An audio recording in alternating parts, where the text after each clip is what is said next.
ওই নেত্রকোনার মদনে সাগর নামক হুজুর 11 বছর মেয়েকে করেছে। ডাক্তার আপা আলট্রা করে দেখে হ্যাঁ পেটে বাচ্চা আছে, যাচাই বাছাই না করে হুজুর নামে চালিয়ে দিল। হুজুর যে গোটা হুজুরের নামে এই মিথ্যা আরোপ করে দিল। কিন্তু হুজুর লাইফে এসে যা বলল, এই কাজটা যদি আমার দ্বারা সংগঠিত হয়, ওর ডিএনএ পরীক্ষা করেন। ওপেন চ্যালেঞ্জ করলেন, 3 লাখ টাকা দাবি করছে, দেয় নাই। এই মিথ্যা তহল 2013 সালে এদেশের বিজ্ঞ প্রাজ্ঞ অভিজ্ঞ আলেম ওলামা শান্ত প্রিয় মানুষ শাপলা চত্বরে অবস্থান নিয়েছিল। সেখানে কত লোককে কত আলেমকে শহীদ করা হয়েছে তার তালিকা হয় নাই। মামলার কি খবর আজও জানা নাই। এমনকি নীরবে নির্বিঘ্নে শাপলা চত্বরের ইতিহাস পাতিহাস হয়ে গেছে। আজকের দিনে কর্মসূচি দেওয়ার মতো লোক নেই, হয়তো হুজুর এটা ভাইরাল হয়ে গেছে। এইটা যদি প্রমাণিত হয় যে হুজুর করে নাই, তাহলে যেই মেয়ালটা করেছে ওরও ব্যাপারে আইনত ব্যবস্থা নিতে হবে। মনে রাখবেন, বিগত দিন থেকে শিক্ষা নিতে হবে যে অন্যায় ভাবে অকারণে আলেমদেরকে হাত দেয়, আলেমদের বিরুদ্ধে কুৎসা রটায়, তাদের পায়ের তলায় মাটি নয়। 2 হাত তুলে বলে ঠিক কিনা মুসলমান?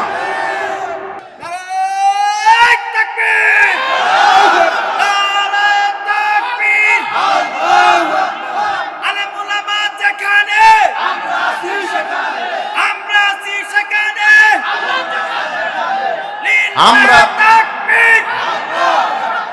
হাদিস হলো আলেমরা জাতির শ্রেষ্ঠ সন্তান, আবার আলেমরা হলো জাতির নিকৃষ্ট শয়তান বা সন্তান। আগে কিছু হলেই আলেমরা বিবৃতি দিত, ফতোয়া দিত। এখন ওই আলেমরাই এই ব্যাপার নিশ্চুপ হয়ে গেছে। আলেম ওলামা জাতির ইঞ্জিন, জাতি হলো বগি, ইঞ্জিন যেদিকে বগি সেদিকে। আলেম নামক ইঞ্জিন লাইনচ্যুত, জাতি বিব্রত, এটাই চূড়ান্ত। বাকি আপনাদের সিদ্ধান্ত। আমার দেশের বিয়ে শাদী, আমার দেশের অর্থনীতি, আমার দেশের সংস্কৃতি, আমার দেশের রাজনীতি, পররাষ্ট্রনীতি সব চলে রবের আইন দিয়ে। আল্লাহ লাহুল খালকু ওয়াল আমর, ইনিল হুকমু ইন্না লিল্লাহ। আকাশ কার? সবাই বলে আকাশ কার? জমিন কার? আমি কার? আপনি কার? আইন চলছে কার? কারো বিরুদ্ধে বলতেছেন, একটু বুঝে নেন। বর্তমান সরকারকে ধন্যবাদ জানাই। একতরফা সরকারের বিরুদ্ধে করলে হবে না। সরকার 31 দফা যে কর্মসূচি দিয়েছিল, তার মধ্যে একটা ছিল মদিনার সনদে দেশ চালাবে। যদি চালায় আমরা সহযোগিতা করব। কি? আর যদি না চালায় বিরোধিতা করব। কেন? সূরা মায়েদার 2 নম্বর আয়াত, তাআনু আলাল বিররি ওয়াত তাকওয়া ওয়ালা তাআনু আলা ইসমি ওয়াল উদওয়ান। তোমরা ভালো কাজে একে অপরকে সাহায্য করো, খারাপ কাজে একে অপরকে বাধা দাও, বিরোধিতা করো। যেহেতু অনেক কথা, এই জন্যে 1 নাম্বার পয়েন্ট এখানেই ক্ষান্ত করে দিলাম। 2 নাম্বার জগৎ হলো আলমে আরহাম বা আলমে বুতুন, মায়ের পেট। কার পেট? মায়ের পেট হলো এটা একটা জগৎ। 2 নাম্বার জগৎ স্বামী স্ত্রী মিলন করলেন। আল্লাহ পাক এই মিলনের মধ্য দিয়েই মায়ের পেটে একটা সন্তানের প্রতিচ্ছবি আঁকলেন। আর সেখানে ছেলে হবে না মেয়ে হবে, আল্লাহ সুদূর পরিকল্পনা আগে নিয়েছেন। এখন মায়ের পেটে সন্তান কি খাবে? জাতিসংঘের মহাসচিব ভাবে না, দেশের কোনো মানুষ ভাবে না। আবার মায়ের মাসিক ঋতুস্রাব খেলে পরে, হাইজ নেপাস খেলে পরে পেটের ভেতরেই সন্তানের মুখ নাপাক হয়ে যাবে। এই জন্য আল্লাহ তাআলা সন্তান মুখে একটা পর্দা দিয়ে দিলেন। এখন সন্তান খাবে কি? মায়ের নাভির সাথে সন্তান একটা নাভির কানেক্ট করে দিলেন। মা যা খায় সন্তান সেখান থেকে পায়। এরপরে আল্লাহ রাব্বুল আলামিন বলেন, এই সন্তান যখন ভূমিষ্ঠ হয়, মা পাউন্ডকে পাউন্ড রক্ত ঝরায়। এই সন্তান ভূমিষ্ঠ করাতে গিয়ে মা জ্ঞান হারায়। মা যখন জ্ঞান ফিরে পায়, ধাত্রীকে ডেকে বলে, তোমরা কে কোথায় আছো গো? আমার সন্তানকে আমার কোলে দাও। ধাত্রী বলে, সন্তান হলো কালো। মা বলে, ওই সন্তান আমার জন্য ভালো। ধাত্রী বলে, ওই সন্তান হলো প্রতিবন্ধী। মা বলে, ওই সন্তানই হবে আমার জান্নাতের সঙ্গী। ওই সন্তানকে যখন মা কোলে নেয়, মা প্রসবের সব যন্ত্রণা মুহূর্তের মধ্যে ভুলে যায়। এখন এই সন্তান জন্ম নেওয়ার পরে গরু গোস্ত খেতে পারবে না, সন্তান ভূমিষ্ঠ হবার পরেই মুরগি রোস্ট খেতে পারবে না, এটা কেউ ভাবে নাই। এজন্য আল্লাহ তাআলা আবার ভাবলেন, মায়ের গোটা বডি রগগুলিকে তার বানায়া নিজেই ওয়ারিং মিস্ত্রি হয়ে মায়ের বুকে দুইটা বোট বসালেন। এখন বোট হলো বড়, কিন্তু সন্তানের মুখ হলো ছোট। ছোট মুখে এই বড় বোট থেকে দুধ আসে না, এই জন্য আল্লাহ তাআলা আবার রিফাইন করলেন। এই দুইটি বোটে 32 64টা ছিদ্র করে দিলেন।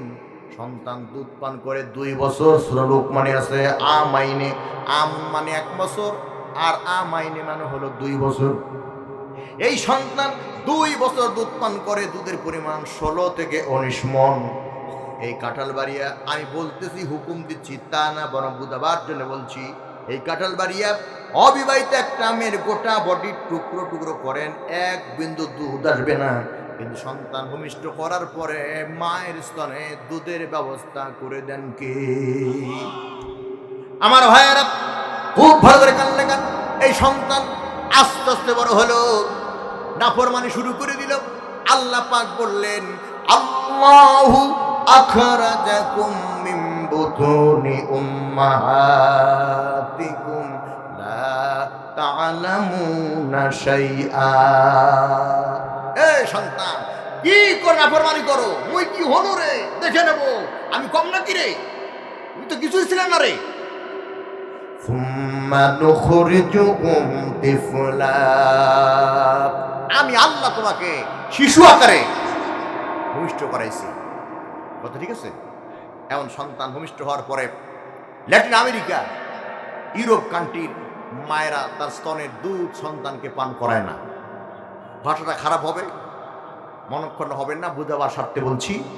তারা জানে যে আমার স্তনের দুধ যদি সন্তানকে পান করাই, স্তন বড় হয়ে যাবে, বন্ধু বান্ধব ভালোবাসবে না।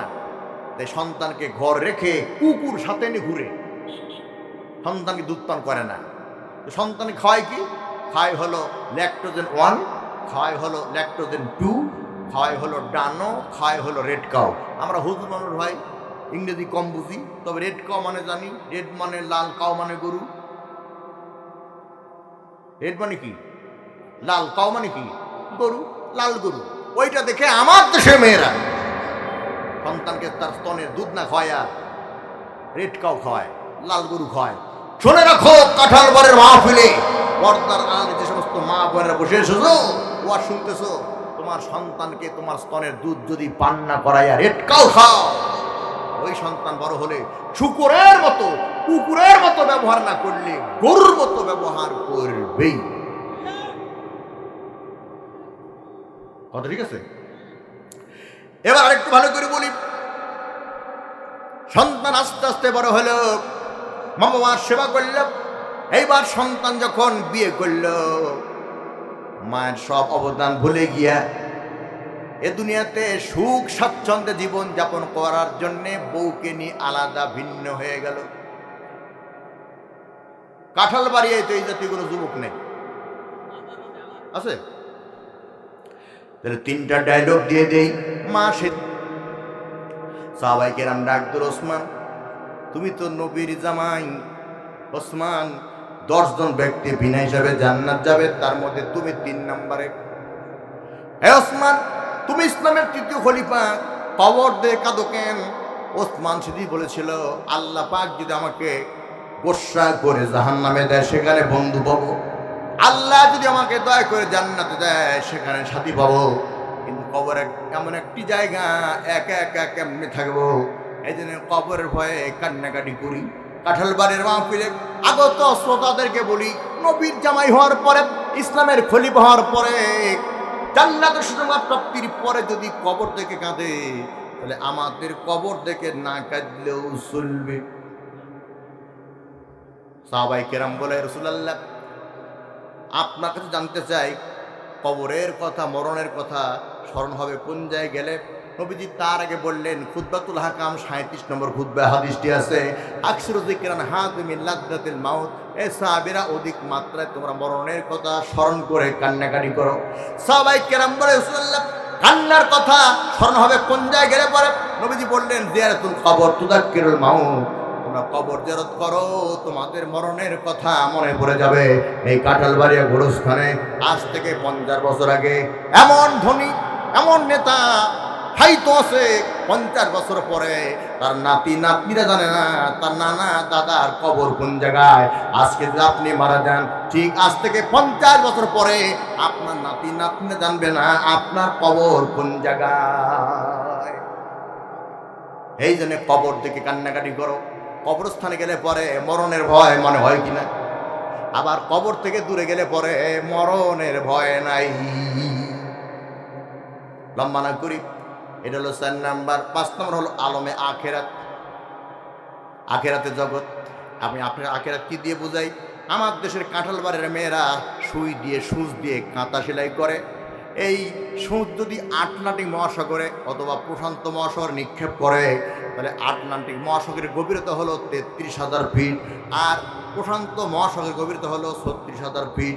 এই মহাসাগরে সূচ নিক্ষেপ করলে পরে ওই সূচের ছিদ্রে পানি ডাকবে, ওই পানি হলো দুনিয়া, আর অনন্ত পানি হলো সাগরের, মহাসাগরের অনন্ত পানি হলো আখেরাত। এবার আমি আখেরাত আপনাদের বুঝাই, খুব ভালো করে কান লাগান। এ মাহফিল শুরু হয়েছে কোরআন তেলাওয়াত দিয়ে, নাকি দিয়ে, নাকি তা দিয়ে? হুতার মিত্র মহাসুনিন্দ্রা অল্লং জ্যেষ্ঠং শ্রেষ্ঠং পরণং পূর্ণং য ব্রাহ্মণ মহর্ষমাসী বাহুরাজন্যকৃত অনুতদস্য পদ্মার ক্ষুদ্রতার সম্বল গ্রাম মুখ্যস্ব মদমাসী বিষ্ণু যশমত মতুরি তুন্নিতশত মদভট্টিকা দেবা দক্রান্তের প্রকৃতিতা ছাব্বিশ সত্তা সুবিধা ভবন্ত জগতের সকল প্রাণী সুখী হোক। ওম শান্তি। তার মানে পুঁটি মাছ অল্প পানি পায়ং পরপরং, অল্প পানি পেলে পুঁটি মাছ এমনি লাফায়। কেউ পুঁটি মাছকে লাফাতে বলে না, একাই লাফায়, একাই মরে যায়। ইসলাম ছাড়া অন্য ধর্মের কোনো ভিত্তি নাই, একা এমনি মারা যাবে। ভালো করে কান লাগান। বর্ষাকালে পুকুরে পানি আসে, সেই পানির সাথে সোনালি কালারের কিছু ব্যাঙও আসে। সেই ব্যাঙগুলি এসে পানির মধ্যে তাপালিং শুরু করে দেয়। তারা চিন্তা করে আমাদের লাপালাপি আর আমাদের তাপালিংয়ের কারণে পুকুরের পানি বোধহয় শুকিয়ে যাবে। কিন্তু না বন্ধুগণ, কয়েকটা সোনালি কালারের ব্যাঙের লাপালাপি আর তাপালিংয়ের কারণে পুকুরের পানি যেমন শুকিয়ে যায় না, কয়েকটা নাস্তিক গুপ্ত বলে বাংলাদেশকে বিশৃঙ্খলা করতে গিয়া মনে রাখবেন ইসলামী আন্দোলনকে নিপাত ধ্বংস খতম করা যাবে না। অতীত থেকে শিক্ষা নাও। তোমার চাইতে বড় স্বৈরাচারী ছিল, তুমি যদি একই কায়দায় যাও তোমার বিদায় ঘটতে বেঁচতে হবে, টের পাবা না। 2 হাত জবর ঠিক কিনা মুসলমান? এই জন্য আমরা আপনাদের বন্ধু, আমরা চাই আসেন মিলেমিশে দেশটারে বাঁচাই। আজকে সংসদে তেল আর বিদ্যুৎ, আর সংসদের বাইরে সূত্র গুপ্ত। দাখিল পরীক্ষা চলতেছে, এসএসসি পরীক্ষা চলতেছে, ভকেশনাল পরীক্ষা চলতেছে, বিদ্যুৎ নাই। ফেসবুক শরীফে ঢুকলে পোস্ট দিছে, হারকিন তার যৌন শক্তি ফিরে পেয়েছে। 23 তারিখে সিনেমা বেড়ে গেছি এপ্রিল মাসের। বললাম ভাই বিদ্যুতের খবর কি? বলে সমান অধিকার। তো বললাম ভাই এর মানে একটু ভালো করে বলে দেন। বলছে 1 ঘন্টা থাকে, 1 ঘন্টা থাকে না। আমি কি বাড়ি বলতেছি? আমার কথা হলো পরিষ্কার। সে কথা হলো যদি প্রথম থেকেই বলে দিত বিশ্ববাজারে তেলের মন্দা, ইরান আর হলো আমেরিকা, আফগান আর পাকিস্তানের যুদ্ধের কারণে সবাই মেনে নিত। তুমি বলতো তেল পর্যাপ্ত মজুদ আছে, আর 12টার পরে প্রত্যেকটা পেট্রোল পাম্পে হুন্ডার সিরিয়াল। এই জন্যে সরকারকে ধন্যবাদ জানাই। ধন্যবাদ দিতে হবে এই জন্যে যে সমালোচনা, পর্যালোচনা ইত্যাদি করে সরকারি দলের 5 জন, বিরোধী দলের 5 জন, এই 10 জন মিলে একটা কমিটি গঠন করে দিয়েছে। তারা অলরেডি কাজ শুরু করে দিয়েছেন। বিধায় এখন পাম্পে হুন্ডার সিরিয়াল অনেকটা কমে গেছে। আমরা আগে মুসলমান, পরে বাঙালি। আমরা চাই মোটা কাপড়, আমরা চাই ডাল ভাত খেয়ে আরামে ঘুমাতে, ওই খুন ঘুমের রাজনীতিতে আর ফিরিতে চাই না। কথা ঠিক আছে না ভাই? তাহলে ভালো করে কান লাগান। 5 নম্বর জগৎ হলো আলমে আখেরাত। এই মাহফিল শুরু হয়েছে কোরআন তেলাওয়াত দিয়া। আল্লাহ পাক একটা মাহফিল করবেন, সেই মাহফিল হলো বিশ্ব মাহফিল। আল্লাহ বলবেন আমার মাহফিল শুরু হবে কোরআন তেলাওয়াত দিয়া। একে অপর দিকে তাকাবে আর চিন্তা করবে যদি এই বিশ্ব সম্মেলনে আমাকে আল্লাহ পাক যদি কোরআন তেলাওয়াত করতে বলতো, আমি আল্লাহর নজরে পড়ে যেতাম, আমাকে জান্নাত কে ঠেকাতো? আল্লাহ পাক বলবেন, উকি ঝুঁকি তাকা তাকি লুকালুকি করে লাভ নাই। আজকে আমার এই বিশ্ব মহাসম্মেলনে কোরআন তেলাওয়াত করবে আমার দাউদ নবী। প্রশ্ন হলো, রুহুল ভাই, আমি আরেকটা আরজি করে যাই, আমাকে জিহাদি সাহেব বলবেন না, আমাকে আলহাজ বলবেন না, হুজুর বলবেন না, আমাকে ভাই বলবেন কেন? আমি আপনাদের সদরের লোক। হুজুর বলবে অন্য জেলার লোক। বুঝেন নাই? অনেকে চিন্তা করছেন তুমি তো আমার ভাগিনা হও, তাহলে আমি কি বলবো? আল মুসলিম আকুল মুসলিম, এখানে আপাতত ভাই, পরে যাওয়ার তাই কথা বলতে নেই। খুব ভালো করে কান্না গান। আপনারা বলতে পারেন রুহুল ভাই, আপনারা বলতে পারেন ভাগিনা, ওয়াতাইনা দাউদা যাবুরা, দাউদ নবীর উপর যে কিতাব নাযিল হয়েছিল সেই কিতাবের নাম হলো যাবুর।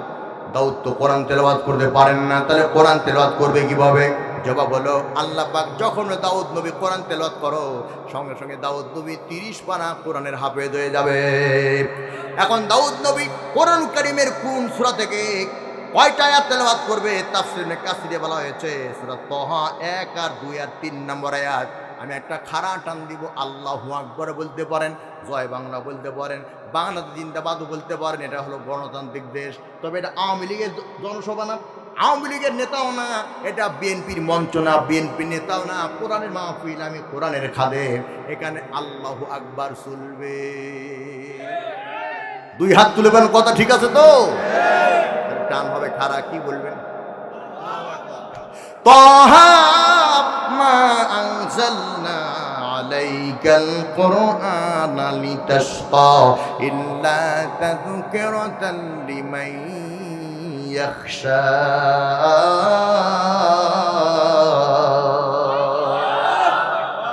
50 বছর হাসরবাসীরা 50 বছর জ্ঞান থাকবে, বলবে হুজুর এত কম, বরুল ভাই এত কম। এমিয়া এই দুনিয়া 50,000 বছর, আখিরাতের একদিন, তাহলে 50 বছর কত দিন? ওই তত দিন।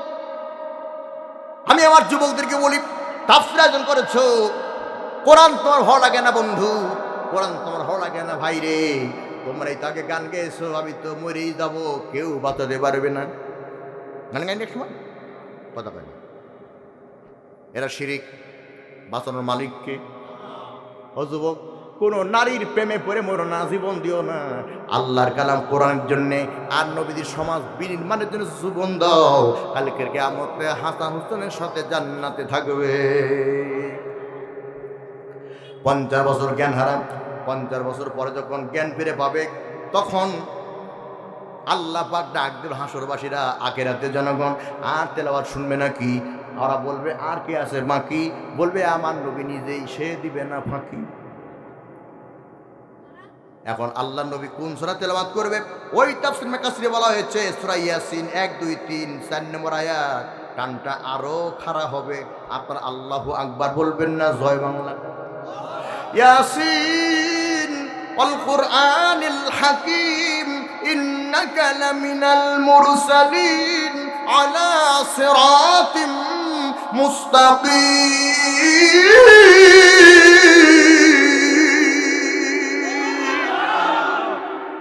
50 বছর জ্ঞান হারাম, 50 বছর পরে যখন আবার জ্ঞান ফিরে পাবে, আল্লাহ পাক আখিরাতের জনগণ আর তেলাওয়াত শুনবে নাকি? বলে তেলাওয়াত শুনতে ভালো লাগে, কিন্তু তেলাওয়াত আর কে করবে? আল্লাহ পাক বলবেন আমি নিজে। এবার আল্লাহ কোন সূরা তেলাওয়াত করবেন? ওই তাফসীরে ইবনে কাসিরে বলা হয়েছে সূরা আর রহমান 1, 2, 3, 4 নম্বর আয়াত। আরো খাড়া টান দিব, যা বলার তাই বলবেন। আর রহমান আল্লামাল কুরআন খালাকাল ইনসান আল্লামাহুল বায়ান।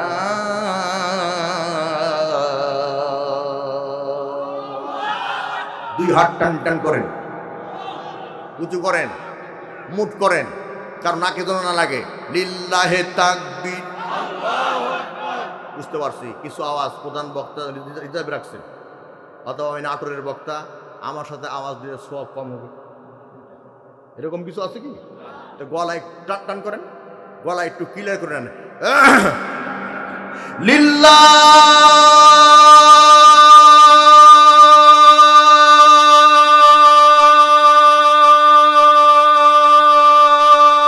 তাকবীর। আল কোরআনের আলো যেখানে খুশি সেখানে জানান, আলোচনা বুঝলি হলো। তাহলে জগৎ কয়টি? কয়টি?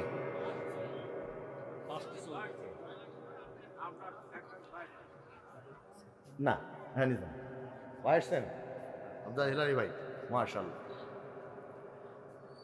এই দেখেন আজরাইল হলো দুইটা, বুঝলেন? আজরাইল কয়টা? এক আজরাইল আসবে চিঠি না দিয়ে, হ্যাঁ চিঠি না দিয়ে, কোনো ছুটি নেই। আজরাইলের নাম কি? রুহুল আমিন, আমার নামের নাম। একদিন তাফসীর শুনে এটা বুঝলেন, এই আজরাইলের নাম আমার নামের নাম, জিবরাইল নাম হলো আমার নামের নাম। ওই আজরাইল চিঠি ছাড়া আর এক আজরাইল এই মাহফিলের পরিচালক। এই দেখেন দান কবজের নোটিশ দিয়েছে। ওয়াজ খুব খারাপ হচ্ছিল ভাই। আমি আগে বলেছি না, বহু বিষয় ওয়াজ আমার জানা আছে, কিন্তু কবরস্থান মাহফিল তো, তাই পাঁচটা জগৎ সম্পর্কে আপনাদেরকে সংক্ষিপ্ত পরিসরে বোঝাবার চেষ্টা করলাম। এখন ওয়াজ করে যদি সাইদি সাহেবের চাইতো মানে উন্নত মানের ওয়াজ করি, তারপরও হাদিয়া আমার পারবে না। আবার ওয়াজ করে যদি হাইদি সাহেবের চাইতো বড় মার্কেট পাই, আর যদি আদায় না করি, তাহলে আমি বক্তা জাতি না। আমি রুহুল আমিন জিহাদি, আব্দুল হেলালি, মাসুদুর রহমান, সাব্বির, মরে গেছে জামাল উদ্দিন জাফরি, মরে গেছে মোহাম্মদ আলী দরামপুরি, মরে গেছে সিদ্দিকুর রহমান যশোরী, মরে গেছে লুৎফর রহমান সিদ্দিকী, আদায় করে শহীদ হয়ে যায়। আর প্রধানমন্ত্রী সব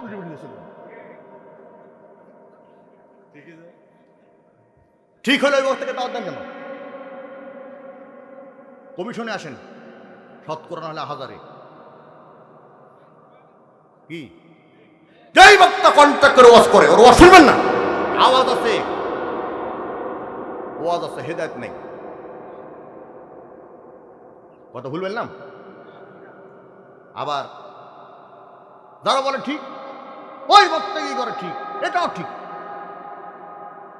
আর আমি যদি কোরআন থেকে ওয়াজ করি, হাদিস সমেত তাফসীর, আমার মাপলে স্রোত আসবে না। মানদাতা আমলের কাহিনী বলে চুটকি দিয়ে হাসায় চলে গেল, কমিটিকে জায়গা দিতে পারে না। এই দাখিল মাদ্রাসা আবুল হাসেম ভাই সহ অনেক শিক্ষকতা মরে গেছে, বেতন চোখে দেখে নেই।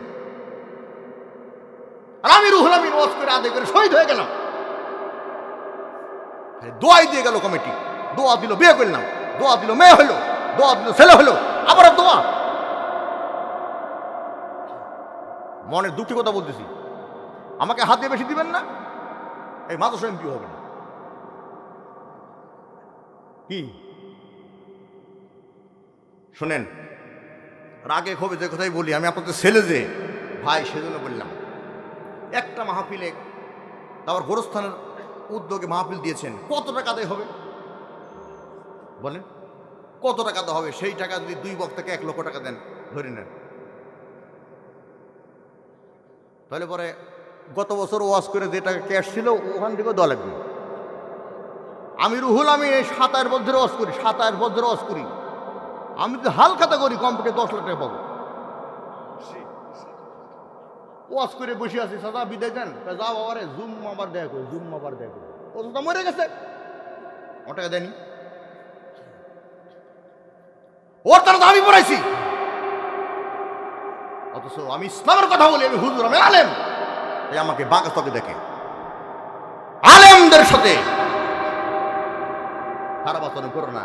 আর আলেমদেরকে মনে মনে শুধু মধু, আলেমরা জানে যার নাম লাও তার নাম কদু, মরে দেখো 5 তাকবীর জানতে হবে অজু ছাড়া, মুর্দাও তা নিয়ত তা, আল্লাহু আকবার। কি এমন কথা হলো ভাই? যত কথাই বলি আদায় আমাকে করতে হবে, আর যত কথাই বলি টাকা আপনাদেরকে দিতে হবে, ফেরেশতা দিবে না। কথা কথা তাহলে পরে প্রথম সভাপতির কাছ থেকে আসি।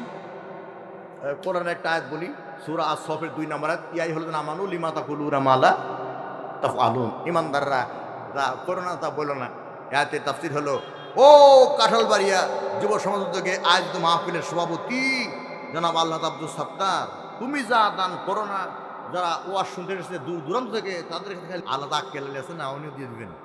তাহলে 5,000 টাকা দান করলো হযরত আলী, বাড়ি কোনো খালি, খুচরা করলে একটা আলী, আল্লাহ তার আমল নামায় সব লিখে তো লিখে হালি, জোরে বলেন আমিন। এরপরে সহসভাপতি আল্লাহ আক্কেল আলী মোল্লা, দুনিয়ায় খাই যেন মুরগির কাল্লা করে যেন আল্লাহ নাম করে যেন মোল্লা, জোরে করেন সুবহানাল্লাহ। তাহলে আল্লাহ আক্কেল আলী, আক্কেল ভাই সিরিয়ালে আপনি যে 5 করে দিন, জুলুম করবো না। হ্যাঁ মাশাআল্লাহ, আক্কেল ভাই উনিও 5,000 টাকা। মার হবা না মর বাবা? আক্কেল আলী, আল্লাহ আক্কেল আলী ভাই 5,000 টাকা, জোরে কর মার হবা। তাহলে 15 হয়ে গেল। কি করা যায় কর? আপনি আমার দোস্তের আব্বা হন, ওই একসাথে থাকেন নাকি মিলেমিশে? মাশাআল্লাহ, 2,000 টাকা। কি নাম? মতুল। মতুল ইসলাম দান করে 2,000 টাকা। দুনিয়ায় কোনো ফাঁকা, পকেটে কোনো ফাঁকা, দান করেছে 2,000 টাকা, পকেটে কোনো ফাঁকা, চালু রেখে মানুষ চাকা, মরে গেলে যেন জান্নাতে, আমরা দান না করলেও একসাথে হয় যেন দেখা, জোরে বলেন আমিন। তাহলে 15 আর 2 17, কোরআন 30 পারা। আমি বেশি দান চাই না, অন্তত 30,000 টাকা লাগবে। মাশাআল্লাহ, দেখছেন কে বলে রে হুজুর দান করে না, হুজুর দানে দান করলে কমে না, হুজুর দান করতে লাগলে থামে না। আল্লাহ কোরআনে করেছে ঘোষণা, মান জা আবিল হাসানা।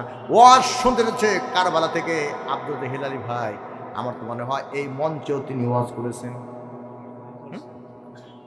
কোন বক্তা ওয়াজ করতেছে দান করে শুনেছেন? আমরা আব্দুর রাজ্জাক ভাই